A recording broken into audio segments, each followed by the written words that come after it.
Hi everyone, meteorologist Robert Spett here with you today. It is currently the 6th of April 2014. Today we're making this update right around about 11 UTC. That's about 8 p.m. Philippine Standard Time. The main topic still, of course, is Tropical Storm Peipah. Actually, being named by Pagasa here as well. They just released some graphics. I don't see it on their webpage just yet, but I have seen this out there. Tropical Storm Domeng moving off there towards the west. Basically semantics there. This has already been a tropical storm for some time. But there's some good news. If we go back to that satellite picture, and I wouldn't say good news, but better news. Good news would be that the storm system just completely dissipated altogether. But the good news is we are seeing vertical wind shear acting on this storm system, well, pretty strong today, and also it's moving at a pretty fast pace, actually. Right now, JMA has this moving at about 22 kilometers per hour.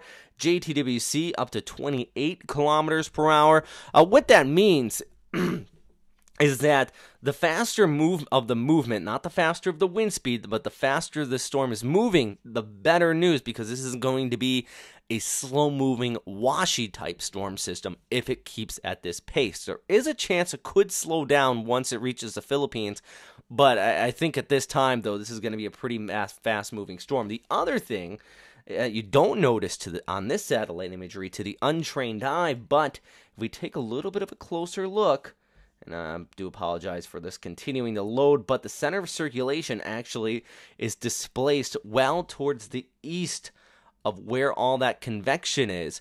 And that is some good news, kind of like a candle being blown out. That's what's happening with this storm system. Upper level winds are knocking all that convection off there towards the west. So that center of circulation, that warm core low, is struggling to become more defined. And when it struggles, that's when we start to see the storm system weaken out. So really good news there. Now, is this going to become a typhoon? Highly unlikely at this time because of this major factor here. Now, somebody did ask me, and it was a pretty good question, what about, is the vertical wind shear going to be going away?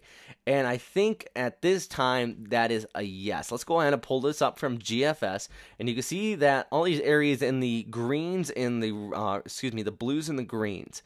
Well, if we go ahead out to about 40 hours, it fades away a little bit, and you see more of those reds, and that means less of a vertical wind shear. The big question is, will it survive that long? I mean, satellite imagery, yeah, this storm system is taking a beating from the shear. So at this time, the longer the shear takes place, the weaker of a storm system we are going to have when this comes ashore. Right now, at this time, actually expecting landfall early Wednesday morning. GTWC does expect a tropical storm, 74 up to 93 kilometers per hour.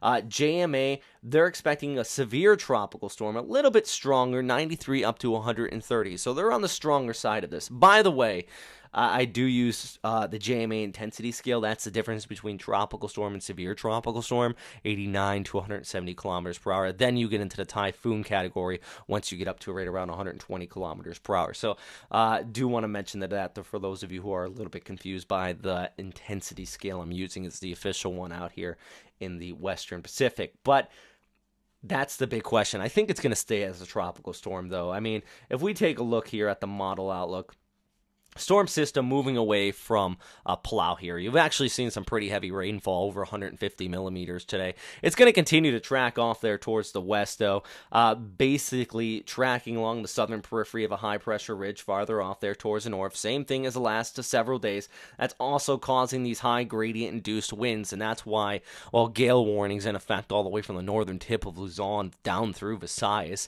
This storm system does have a wide-reaching effect at the very least. Now, when's the rain shower is going to start? Well, it does look like right around Monday night. You see these areas in the blues? That's your shower starting to kick in, and it's going to be there around eastern Mindanao. Well ahead of the center of circulation indeed. Reason is the vertical wind shear coming into play again. It's going to displace a lot of that convection off, so that's where we're going to see the heaviest rainfall.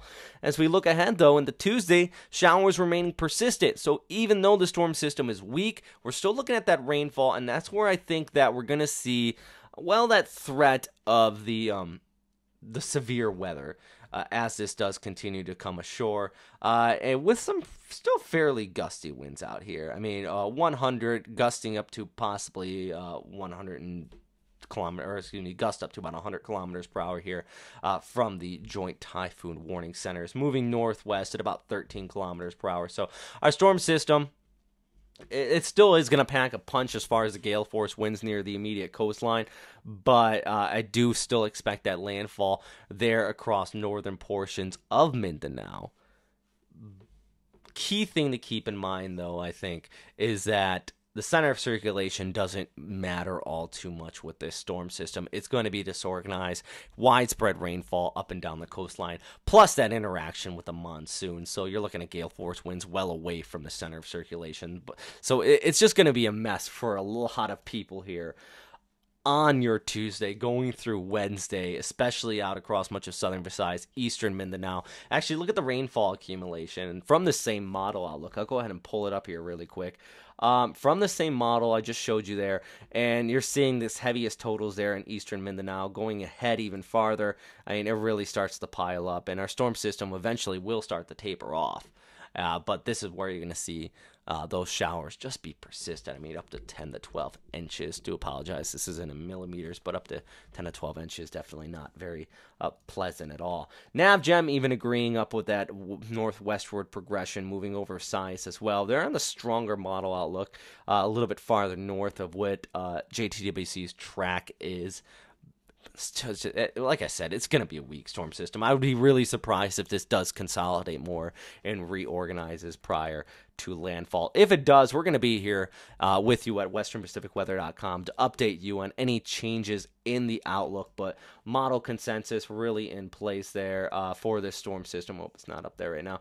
For this storm system to come ashore here by early Wednesday morning. So yeah, with that said, if you have any questions, comments, or suggestions, you can post them down there in the comment box below, everybody.